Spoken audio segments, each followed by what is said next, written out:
What is good, guys? It is Reed and welcome back to another video. Today we got something a little bit different. I'm going to be doing a sort of reaction video to Chris Ramsay's The State of Magic 2022 new video that he recently put out. Now the reason for this is I've heard a fair amount about this video, and I will be honest, it's not a complete blind reaction.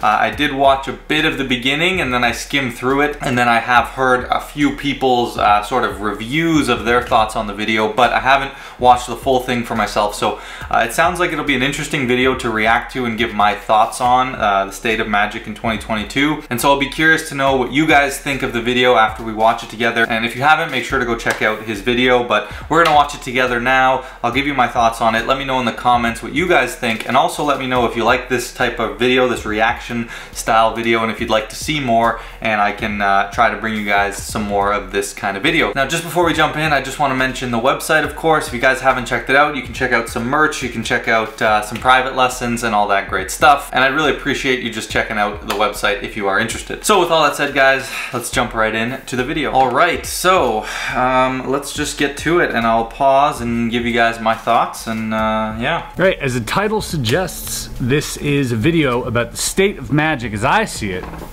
in 2022. Okay. A few things to talk about. First off, this video has been long overdue. As a lot of you know, probably in a recent post, I went to more than 8 months into Olympics. Well, we're 8 months into 2022. I wasn't kidding when I said I definitely want to do Magic again on this channel. So my first thought is, Chris has been saying this for a long time, it feels like. I feel like he's put out a video since he's really went on the puzzle routes. He's put out probably a few videos saying that he wants to do more Magic, get into Magic. I feel like he put out a Magic tutorial more recently and he was like, oh, more are coming, and then they're just not coming, right? And I understand, man, like for him, puzzles are the reason his channel really blew up, right? So the majority, I would hypothesize, of his audience are there for the puzzles. And so it's hard, man, once you get boxed into like a niche, or once you find the thing that works, to branch out and know that, okay, if I do this, it's not going to perform as well, my channel might take a hit. It's not an ezy thing, and so I commend him for wanting to make that change, start to bring more Magic videos that probably won't do as well. You know, and I would really love to see him do it. I enjoyed his tutorials. You know, I learned a lot when I was young on his videos. I do enjoy watching Chris perform too. I think he's got a style sort of similar to mine, organic kind of street magic type stuff, and I love watching his videos that he used to make. So I'd love to see it, but I mean, at this point, it's kind of like the boy who cried wolf a bit, it feels like. You know, do I really think more stuff's gonna come? Not sure. I'm not sure. I would love to see it, but let's keep watching and find out. Recently on my YouTube channel, okay? I said, quote unquote, I've seen a magic trick up close in person, and then yes or no. 51,000 votes, and 42% of you voted no. If that stat doesn't blow your mind, it should. It blew my mind firmly. Okay, I don't find that stat surprising at all. I actually find it surprising maybe in the other sense. I would hypothesize that this is obviously a slightly biased sample because it's his channel and a large majority of us are magicians. So I would speculate that that number is probably much lower. In my experience, that's one of the questions I always open with when I'm performing to a group of strangers or a new group, gig, street magic, whatever. I always tend to ask, have you guys ever seen Magic before, close up, that sort of thing. I don't really, you know, count TV and video, you know, it's not the same. And an overwhelming majority of the time I get no. So, I mean, I feel like he's trying to say that stat should be shocking, that many people haven't seen Magic, and I understand why he would say that it would be shocking to magicians, because in our brains, in the world we're surrounded in, there's magic everywhere. But in the real world, would be in kind of the opposite. I would think it would probably be even less than that. That Magic is in its infancy. As crazy as that sounds, because it's been around for hundreds of years, and this is me telling them they are dead wrong and that their ideas are very archaic. I'll let him explain a bit and then I'll give my thoughts here. Arguably has reached the most people with that question than any magician who's ever asked that question in history. Arguably. Probably. A lot of the people who have seen magic, a lot of these comments were, my uncle when I was 10, we had a magician come to a restaurant once. That's true. When you factor that stuff in, it's probably way lower. Like if you filter out the bad magic, it's probably like... I would say... I'd say less than 10% to be honest if I had to guess. 50-50. He says 50-50, but... No, like we factor his audience. Right, there you go. Factor his audience. You factor bad magic out of their TV, content on YouTube, video out of there. Close-up magic, super low, super low. Okay. As magicians, we often forget that because we are exposed to so much magic. So magic infancy, and okay, I agree with that last point. I do think we are saturated, our brains are saturated with magic as magicians, and sometimes it's hard to look outside that box. But outside the box, there is a lot of people who have not seen magic, and I really, one of my goals is to share the art with as many people as I can, share the feeling of wonder, the amazing experience you can have watching magic, or I'll say my magic in particular, because that's what I am showing people. So now let's talk a little bit about the infancy part. So if we're talking about viewership, I may say magic is in its infancy or on the rise to a point where it'll have the most people who have seen magic. And that's kind of goes without saying. So I think right now we are at the peak that there's ever been about eyes on magic. Because if we go back in the day, you had to go see it live shows, you had to, before it was even on TV, barely anyone was being able to witness it because you have to go to shows, you'd have to go in person. And the hardest thing to do is get people to come out to pay money to see you live, drive there, right? That's very difficult. And then the TV came and brought more eyes on it through TV, but now, of course, in the age of the internet, I don't think anything pales in comparison to how many eyes have now seen magic, if we're talking just in general, internet, whatever, all that stuff. But for me, I kind of tend to want to focus this on close-up in-person magic. And I would say that we're probably still at the peak, if I had to speculate, of where we are in terms of how many people in the world have seen magic close up in person. I would say there's more magicians now, even just hobbyists showing their family and friends stuff. That counts too. The art form is expanding, right? We're getting more people into it. With video and stuff, there's more of a incentive for people like myself and other people who want to get footage of them performing to go out and show more people their performances. So if we look at it in that sense, we are at the peak of the amount of eyes of people who have witnessed magic in person in front of them close up, yes. But I still think we are in the infancy of that because I think it's going to continue to go up. I think that almost goes without saying because, again, the industry is going to expand. More people are going to get into it as it continues to get put onto more eyes, and it'll exponentially keep going and going. And as the days go by, more people who have never seen magic close up will continue to see magic close up. Do I think magic is in the infancy in terms of when was the best time for magic? Whether we're talking effects, method, performers. Personally, and this might be a little bit controversial, personally, I tend to lean to agree with Chris because my thoughts on the thing are, there are the classics, the legends, the greats, but even then, as great as some of their stuff was, to me, a lot of that, and this is my opinion as a younger magician who does the type of magic that I do, so I can totally see if you don't agree with me because you don't like the type of magic I do, or you prefer the type of magic they did, and I have all the respect for those people, the older, the greats. They were awesome at what they did. To me, some of it, a good portion of it, wasn't that exciting, was kind of lame. Now there's some great stuff, don't get me wrong, but some of it was kind of lame. And I feel like that's where some of these stereotypes, right? The magician, the corny magician with the cape and the hat and the rabbit coming out of the hat, were originated because that's what it used to be like back then. Regular people aren't that excited about that kind of stuff anymore. And maybe it worked well back in the day, and I'm sure it did, but now I don't think I could go around the street pulling rabbits out of a hat and impress people and get the reactions that I do. And it's like with anything, when the first people to pioneer it, you can't help but to make it better. They've went through the trials and tribulations of getting it started. So it's our job, it's our duty to continue to improve it, and and we will continue to improve it, and it's almost inevitable that it will continue to get better. So if we think about it, we're climbing, well then we must be at the infancy. We must be at a part that is at least lower than what's coming. Maybe we're at the midpoint, but we're lower than what's to come, and I feel like we're on the rise. Magic is going to continue to get better. People are going to continue to push the bounds of what's possible, continue to build new effects, because if we just stop creating new things, the industry would die. And because we have to keep creating new things, we're bound to keep going up, because the old things already exist and now we're just adding on to it. Yeah, we might be adding bad things, but we're also adding good things. So inevitably, it's climbing. Realistically, we got billions of years left before the sun, you know, dies out. And so if we think that we'll even stay alive for another million of those years, I can't imagine that magic will get worse. I can't imagine that it won't be improved.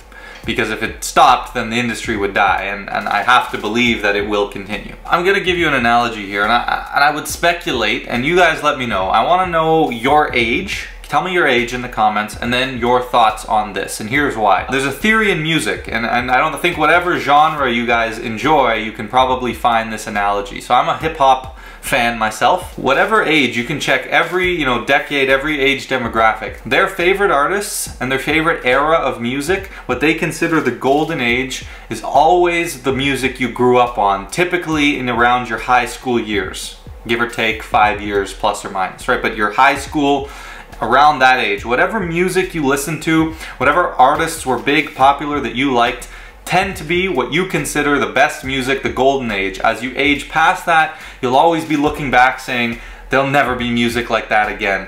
It's never gonna be like that again. And that's true for my grandfather, it's true for my dad, it's true for me, right? And you can see that, and it's always around that age. High school, maybe a bit into university, maybe a little bit before, but somewhere in that age. In the most cases, I would generalize and say the majority. Of course there'll be an outlier, but the majority. And I think there's probably a good argument for that being the same with magic. Whatever magic you grew up on is what you're gonna love. I grew up in that era when I was learning magic in high school, and as a younger kid, I grew up watching YouTubers, Madison, Ramsay. I grew up watching David Blaine, his specials, and that's the magic that I love. And as you can see, I kind of do that same type of magic, and I feel like it's the best type of magic. Am I right? Am I wrong? Who knows? That is what I enjoy, and I'm gonna hypothesize, and I've seen from some people who are older who've put out videos and talked about what they thought about this. They tend to think the older, you know, the 70s, the 80s, the 90s, whenever, that was the best time in magic, and that's what they grew up on, so it's understandable. So let me know what you guys think. Let's get back into it. I like to compare magic to another art form that I hold very dear, comedy. Now we're getting comedy. I just gave a music analogy, so. That with magic, we are currently in the knock-knock joke phase of comedy. The comedian goes on stage, tells knock-knock jokes, and the audience is dying of laughter. Meanwhile, comedians in the green room are probably telling themselves, what a hack. The audience has never heard a knock-knock joke. Can you blame them? Audiences have not been exposed to enough magic. Let me touch on that comedy analogy. I did see some people on Reddit kind of ripping apart that comedy analogy, and I'm gonna dive in another video to those Reddit threads about this video because they're quite interesting. But I don't think it's a bad analogy. I think the point he's going after is that who knows if there was actually a knock-knock joke phase in comedy. I don't think there was, where comedians were going on stage only telling knock-knock jokes, but it's an analogy, guys, so you have to take it with a grain of salt, right? Laymen aren't exposed to magic nearly as much as we are, so we might see something and think, meh, that's okay, we're not impressed. And then we show it to a layman and they're floored. How can you disagree with that statement? That's all I think he's going for with that analogy. And it is a perfectly logical, perfectly justified with decades of proof. The vast majority of magicians doing close-up magic have an ambitious card routine, and it is beat to death like a dead horse, yet still it can kill with audiences. The Omni deck, beat to death in street magic. We see it all the time. I don't get impressed by it anymore. Like, it's boring to me. That's why I don't do it. But Frankly, I should do it because it's so good and it always kills the audiences. Because they've never seen it. They're not exposed to it. And at the end of the day, I don't think anytime soon, nowhere in my lifetime, are enough people going to be exposed to some of those classics. Two-card Monty, a simple transpo, omnideck, double cross, that you see all the time. Never is enough people going to be exposed that in my lifetime that we wouldn't be able to continue doing those and blowing people's minds. Why don't we as magicians get fooled anymore? Much. Because you have seen, you're exposed to so much. And then why can you easily fool someone with the simplest method ever? Because they're not exposed to it. So you just can't deny that's a good analogy. Practice and all that stuff. I think that is part of our art form. Why shouldn't we share that, right? Why shouldn't we share that with the world? Okay, just before we jump into exposure, I want to touch on what he said about sharing methods and the art with people is important. I'm slightly torn on that statement. You know, part of me is like, I know most methods, let's say in card magic, but I can still be impressed by a great performance, a great routine. So part of me wants to believe that if everyone knew the methods, they would appreciate the art form behind it, but I don't know if that's the case. I think the only reason we might still appreciate it is because we're magicians who love this. This is our passion. But when you give these methods to people without the passion, they'll sit there and probably just say, oh, that's how it's done, I know how it's done. They might heckle you, call you out, whatever. I can't say that I'm sure that everyone would just be able to appreciate the art behind it. Some people would, but I don't think that everyone would. I know I wouldn't be able to go out, perform in the street, and get the kind of reactions that I'm looking for, that I love to share with you guys, that I love to evoke from people. Because the reaction to seeing nice art is a much more, wow, that was very impressive, that was cool, than a freak out, right? Do I realistically think that's ever gonna be possible? No. But I think as much as you share methods with people, it's never gonna saturate to everyone. Obviously, that's impossible. I've put out my behind the screen series. Go check it out if you haven't seen, where I reveal the methods to these crazy elaborate tricks that fry people, and then afterwards I just show you exactly how I did it. And people, laymen, I've showed my friends, they get so much enjoyment out of watching those videos, and they get the same reaction that they saw watching the effect as they did with the method. Oh my god, that was awesome, that was sick, how'd you think of that? Like, tell me more. So I know that is possible. There are going to be some people who are just going to be able to appreciate the art. And I think there has to be some kind of passion or interest with that, with those people, for them to happen. If they lack the passion, they won't care about the art. But the people who are willing to care, they'll probably feel some enjoyment as we do. But I don't know if it will ever be the same as someone with a true passion. So it becomes very tricky, and I don't know that I have the right answer on what is perfect here. But I am for sharing some methods, certain tricks, like some things it makes sense, like my elaborate Omega magic that I'm never gonna do to someone in the real world.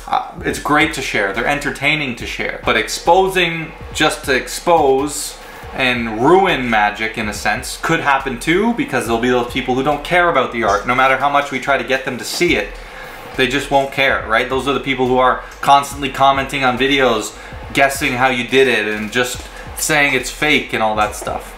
And that'll just fuel them even more. You know, my stuff that I show to people, I teach you guys that. So the methods are out there. They could find them, but you have to understand the layman's not going to go looking for those things. So they are still hidden in plain sight almost. I think on both sides of the coin, there's pros and cons. People need to see every facet of our art form to fully appreciate it the way we appreciate it. I agree with you, Chris, but the thing that I think you're missing is the passion aspect.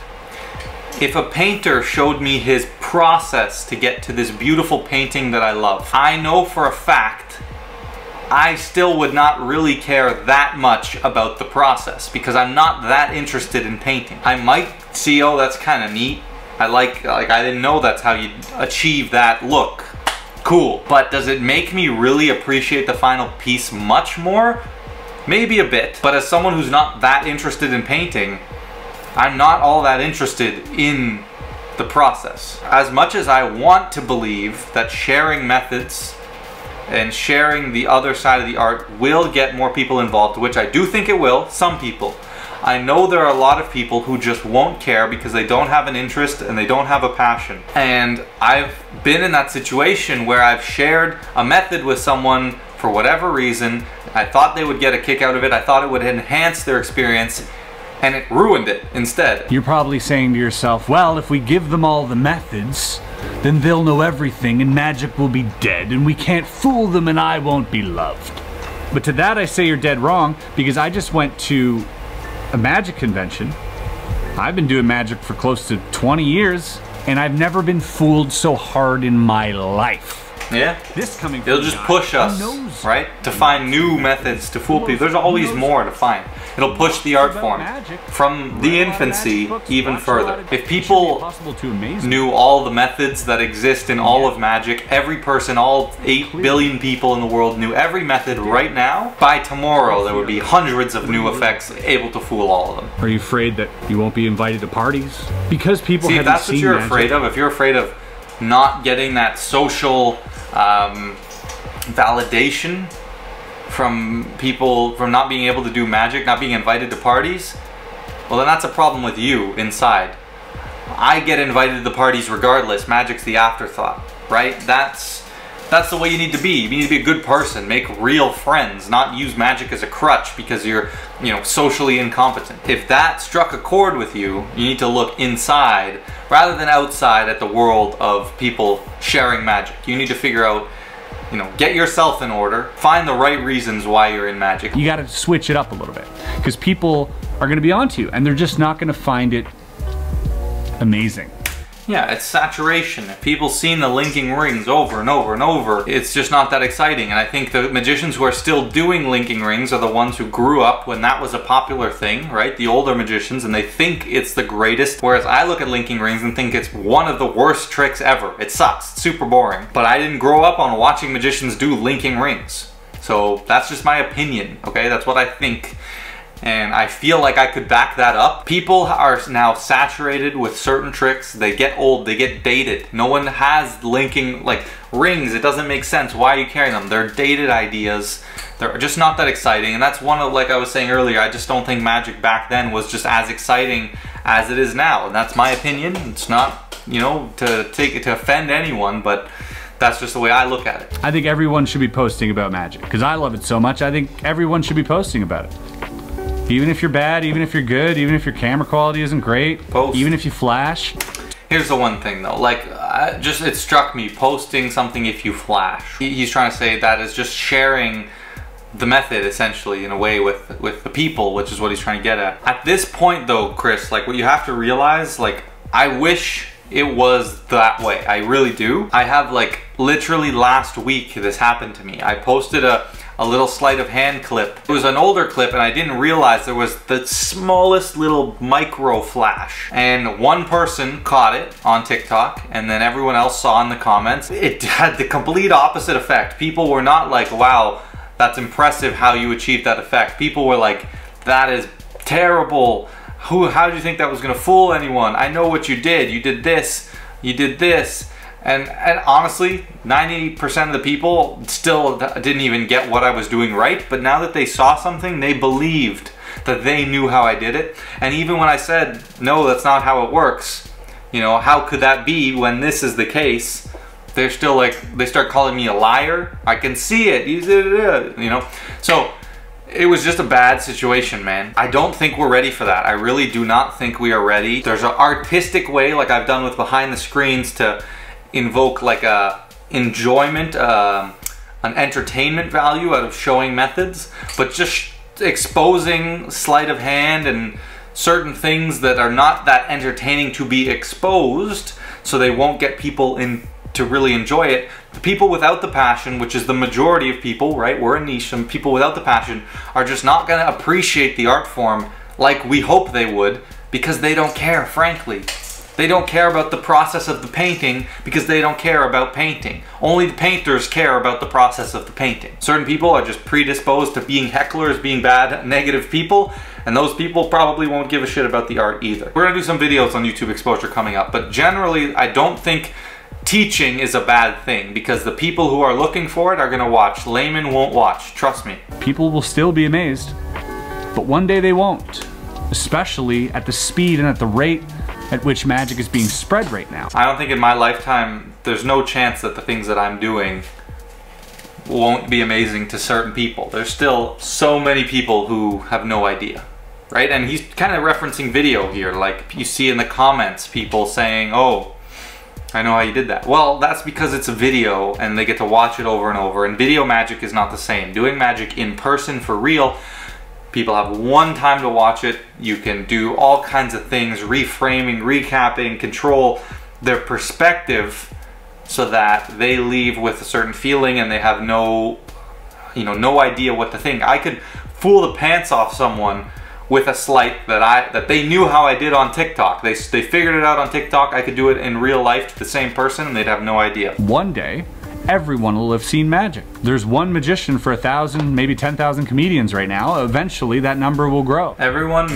will have seen magic, subjected to magic. But only one type of trick. There'll be endless tricks to continue to perform and fool people with, right?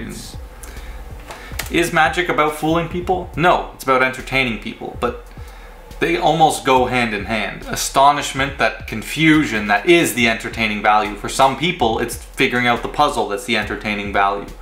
And you can't really control that. You can do your best to limit that, not make your trick feel like a puzzle. I agree with that. But at the end of the day, there are people who, no matter what you do, will just want to figure out the trick. And that's the reality, and there's nothing you can do about it. Still be amazed and astonished by magic, even if you know how things are done. If you have a passion for it. This guy right here. Because you have a passion for it, Chris. I was sitting with a whole bunch of other magicians who've been doing it for 10, 20, 30. Because they all have a passion for it. As astonished as I was. And I wish that everyone did, and I wish this would be true, but I know from experience for a fact that not everyone will appreciate it when they know how it works. This is a lot of ranting. So is my video, buddy. The audience isn't supposed to think you can do magic. The audience is supposed to think that they can feel magic. They're there to be taken out for a spin. It's not your job to be smarter than them. Agreed. To belittle them. To even fool them. It's your job to create that astonishment. How do you create astonishment without fooling them? If they have a passion, like I'm reiterating, another magician, they could be astonished by a wonderful performance, but a layman who doesn't care about the art form will not be astonished unless there's something they don't understand, especially when they know what they're witnessing is magic and they are expecting to be astonished. I wish we could have a conversation with people and say, hey guys, just appreciate the art. But like you said, it's cringe. You said it yourself. You've seen it on TikTok. People telling people, stop guessing how it's done, just appreciate it. And it's cringe. You can't astonish without some level of fooling to a layman, unfortunately. To a magician, yes, but not to a layman. I will be doing some tutorials coming up. I have a lot of things I want to teach. I'm excited for it, Chris. Excited for you to be back, man. Some sleight in the magic. Hopefully it does happen. I remember being like, my glass is full. I know so much about magic. To seeing some magic being performed by someone and realizing that I knew nothing, that my glass was empty. Just last thought, I do think I find myself in this place too, where I feel like, oh, sometimes I know a lot, and it's a slippery slope, guys. So if you ever feel like you know too much, just know you don't. You know, I always try to remind myself I don't know nearly enough. There's always more to learn. Never consider yourself too much of an expert, because then you'll lose out on a lot of great stuff that way, and you know, you won't be able to take criticism and all those things. So final thoughts on this video. I would say Chris made a good video. I am a fan of this video, and I generally agree with a good portion of the statements that he made. I think this is great to get a video like this out. A lot of eyes will be on this video, and a lot of opinions are gonna come, and I'm sure I might get some opinions of my own that people disagree or whatever, and that's fine. The main thing I want to drive home, that I'm not sure if I was clear enough in the video, is there's a difference between exposure for the sake of exposing and exposure / sharing methods / teaching methods that is actually beneficial. There's exposure just to do it, to ruin the art form. You're exposing things that there's no need to expose. Maybe they're not that exciting to expose, so it's not gonna get any kind of appreciation for the art form, it's just gonna ruin it for more people. Then there's exposure of teaching, which is in another video we're going to talk about teaching and how that's not exposure, and people need to get over that because laymen do not watch these videos. There's exposure in like an artistic way, like what I've done with behind the screens, where the method is almost more entertaining than the effect, and you can actually get people to appreciate the methods in those ways. But again, the methods have to be carefully constructed and chosen and entertaining. Overall, I don't think that sharing methods are ever gonna reach everyone in the world, and even close to everyone. Like, it'll never get more than like 1% of people. Like, it'll never, you know, you'll always be able to do magic effects, because even if everyone knew about a double lift, there's so many effects that don't use it, right? And there's never a day, at least not in my lifetime, where I'm not gonna be able to use a double lift to fool people. It's never gonna become that saturated. Like, think of someone like Mr. Beast with 100 million followers, and he puts out a magic tutorial exposing the double lift, and let's just imagine every single person on his channel, 100 million people watched it, thought about it, understood, knows what to look for when they see a double lift so that no one could do it on them anymore. All these little things. Let's say that happened to 100 million people. That is still like 1% of the population. There is an astronomical portion more people who you can still do magic to. You're likely to never run into one of those 100 million people. You probably wouldn't. Ever. You know, they're magicians complaining, I can't do linking rings anymore because people expose it. Trust me, you could still do linking rings to a whole bunch of people. It's just not that good of a trick.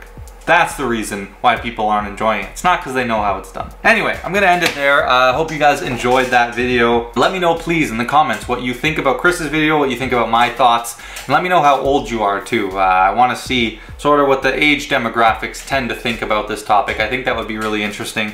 And if you like more reaction videos like this, please let me know. I can definitely continue to do this, save some videos to get some, you know, blind reactions to some cool magic content and that sort of thing. So anyway, I hope you guys enjoyed this, and it's a long video. We're at about an hour of recording, so hopefully I can cut it down, not make it too long. But thank you guys for watching. Welcome all the new subscribers. I really appreciate it. Channel has been booming, so let's keep it going. And with all that said, don't forget to like, comment, share, subscribe, and I will catch you guys in the next video.